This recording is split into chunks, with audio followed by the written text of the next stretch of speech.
Olá, eu sou o André Siqueira, um dos fundadores da Resultados Digitais, e é um prazer para mim estar fazendo aqui mais uma aula em parceria com o Sebrae, dessa vez para falar um pouquinho sobre tráfego. Então, como é que eu gero mais visitas, como é que eu trago mais gente para o site da minha empresa. Eu já fiz uma outra aula aqui falando sobre um modelo que a gente usa para simplificar o marketing digital. Você pode procurar, a gente fala sobre inbound marketing, que é um processo, né, um caminho que eu tenho para trazer os visitantes para o meu site e converter eles em clientes.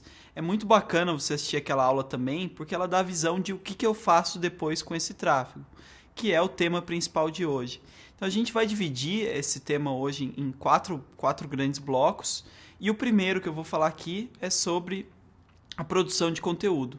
Então, na produção de conteúdo, eu vejo como o principal coração de uma boa estratégia de marketing digital por diferentes motivos, né? Gosto de citar bastante esse exemplo do Seth Godin, que é um cara, um dos maiores best-sellers do mundo hoje, é um empreendedor super reconhecido, um dos maiores profissionais de marketing do mundo. E ele fala, por exemplo, que ele não tem uma conta no Twitter, porque apesar de achar o Twitter muito bacana, apesar de achar o Twitter uma ferramenta muito legal, o principal valor para ele está no relacionamento, e ele teria que ficar o tempo inteiro conversando com as pessoas, respondendo, e ele não tem esse tempo para fazer isso. Então ele optou por não estar no Twitter. Mas todo dia ele produz um baita blog post no site dele, produz um post super bacana, um texto legal, inspirador, que você lê e fala, caramba, que cara incrível. E todo dia ele tem números incríveis de tweets. Ele tem mais de 1.000 tweets por dia, mais de 1.000 curtidas no Facebook, mais de 1.000 pessoas distribuindo no LinkedIn, né, compartilhando no LinkedIn. Então quem é que vai dizer que esse cara não está usando as mídias sociais? Ele está usando melhor do que muita gente, ele está usando o Twitter melhor do que muita empresa.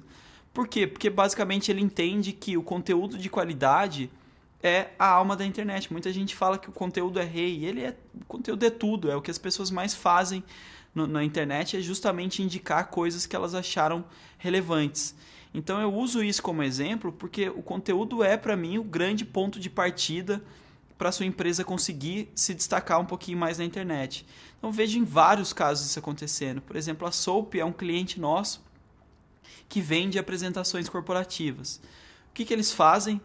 Tem um blog que eles explicam basicamente como fazer apresentações melhores, explicam como fazer storytelling, o que é, trazem cases, trazem análise de discurso, trazem várias coisas que ajudam o público deles, o público que tem o problema que eles resolvem, a se tornarem melhores naquilo, a entenderem melhor aquele assunto, a se tornarem mais familiarizados com as técnicas deles.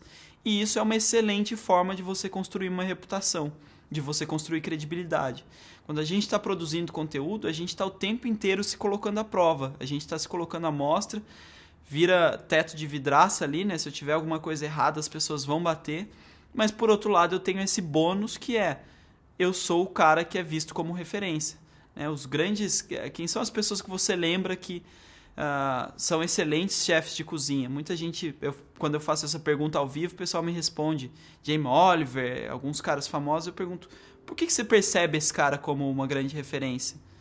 Você provavelmente nunca comeu no restaurante dele, mas você vê o cara o tempo inteiro na TV educando, ensinando, mostrando como fazer, e isso faz com que as empresas se tornem referências também.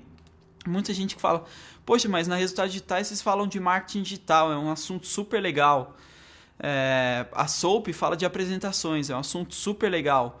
O meu negócio é um pouquinho mais chato, é um pouquinho mais sem graça. Cara, tudo é uma questão de entender o seu público e qual é o problema dele.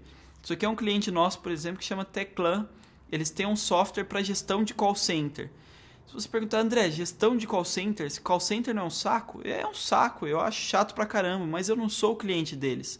O cliente deles, que é o cara que é diretor, que é gestor do call center, tem vários problemas. Ele sabe que o problema do turnover é super relevante, as pessoas num call center saem e entram muito rápido, então ele precisa ter um processo de treinamento, um processo de contratação, ele precisa ter formas de garantir que as pessoas fiquem pelo menos um pouquinho mais de tempo.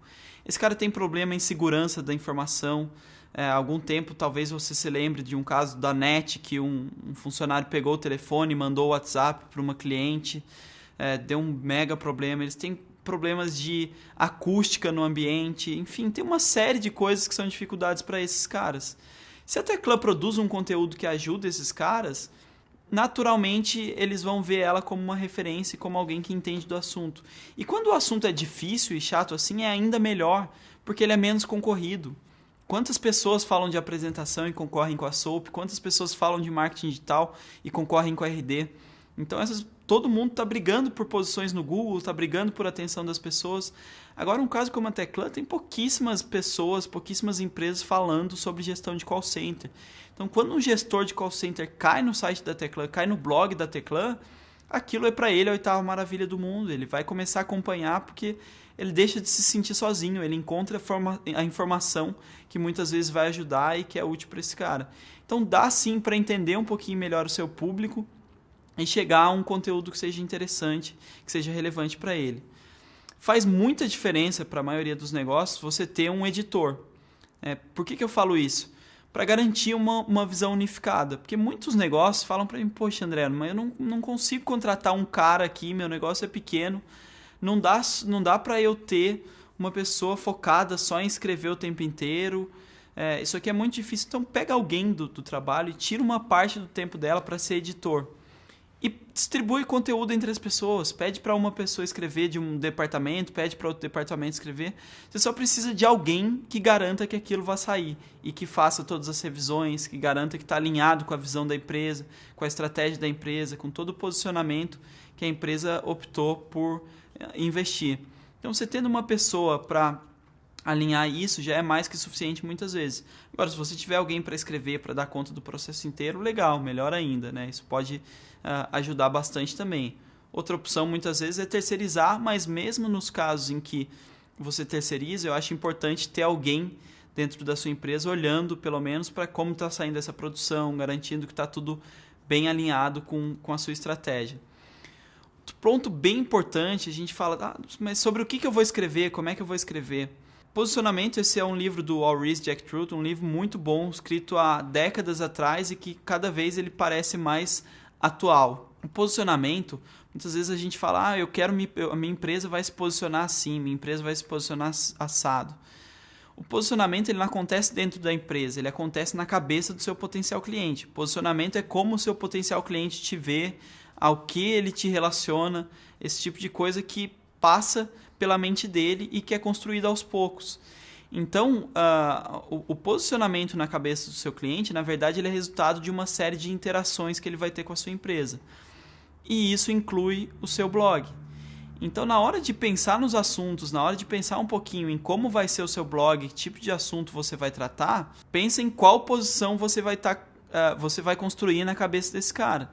Se o meu blog, eu estou lá fazendo piadinhas, se eu estou falando de coisa que não tem nada a ver com o meu negócio, se eu estou dando dicas, é muito comum, por exemplo, eu ver que o meu negócio não é direcionado para empreendedores, eu vendo, por exemplo, um negócio para pessoa física, mas aí a empresa vai lá e cria um blog, o empreendedor quer contar a história dele no blog, ele quer contar as dificuldades de ser empreendedor.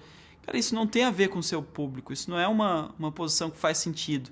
Então, cada vez que você coloca algo que está distante do posicionamento que você quer passar, você confunde a mensagem. Então, é muito importante ter foco. Na Resultados Digitais, por exemplo, eu trabalho com um posicionamento de marketing digital de resultados. Toda vez que eu vou publicar um conteúdo novo no meu blog, eu tenho que ter esse entendimento de esse conteúdo realmente contribui para o posicionamento? Se a pessoa lê esse post, ela vai me visualizar como alguém que sabe entregar resultado em marketing digital ou não? Se a resposta for não, eu nem publico, porque é uma situação muito delicada. Então, por isso que eu, no meu caso, eu não falo de futebol, eu não falo de piadinha, eu não falo de coisas que não tenham a ver com esse meu core. E um outro ponto muito importante que também ajuda muito nesse processo de definição de tema é a gente construir personas. O que são personas? Personas são personagens, na grande maioria das vezes, fictícios, mas podem ser semi-fictícios, às vezes pode ser até alguém real que represente um potencial cliente seu. Então é diferente um pouquinho de público-alvo.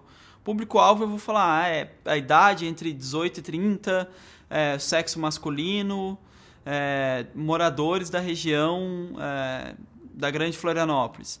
Agora a persona é alguém muito mais específico. A persona é o João, que tem 25 anos, que mora no bairro, que mora no centro, nas sextas-feiras ele faz isso, ele faz aquilo. Eu tenho uma pessoa em quem eu possa me basear. E fica muito mais nítido eu me perguntar, mas o João vai gostar disso? Isso faz sentido para o João?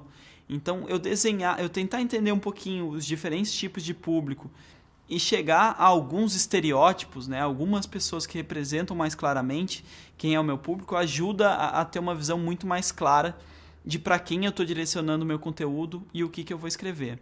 Depois que eu defini um pouquinho desses temas, tem algumas fontes de conteúdo que são são formas mais fáceis de eu ter um processo para escolher meu tema, para escolher minha pauta. Então, sobre o que eu vou escrever?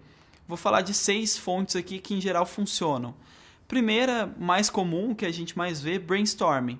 Então, eu juntar o meu time lá e fazer uma chuva de palpite, né, como alguns traduzem, que é basicamente as pessoas falarem ideias aleatoriamente. Acho que a gente precisa falar sobre isso, precisamos falar sobre aquilo. Monta uma lista, vai anotando, anota tudo, junta a equipe inteira, porque vai sair coisa boa dali. Uma outra fonte que é muito interessante é eu entender a jornada de compra.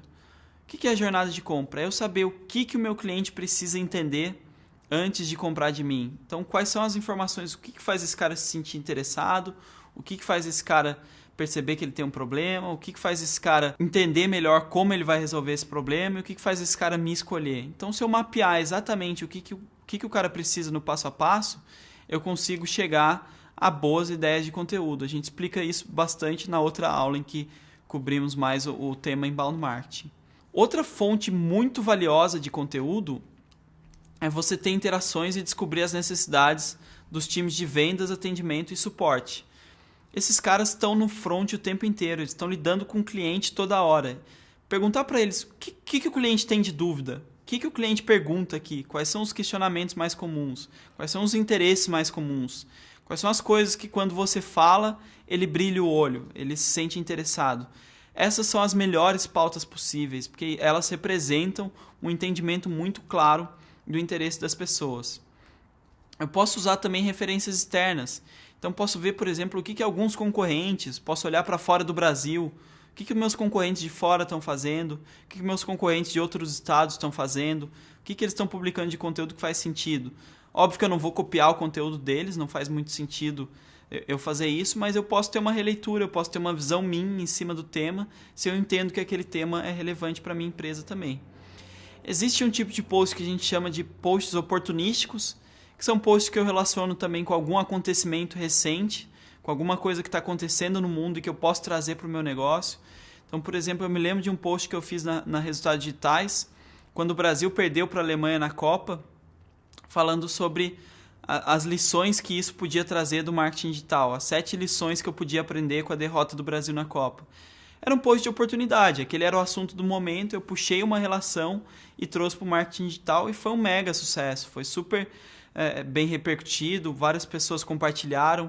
Então, às vezes, eu casar com algumas coisas que estão acontecendo no momento.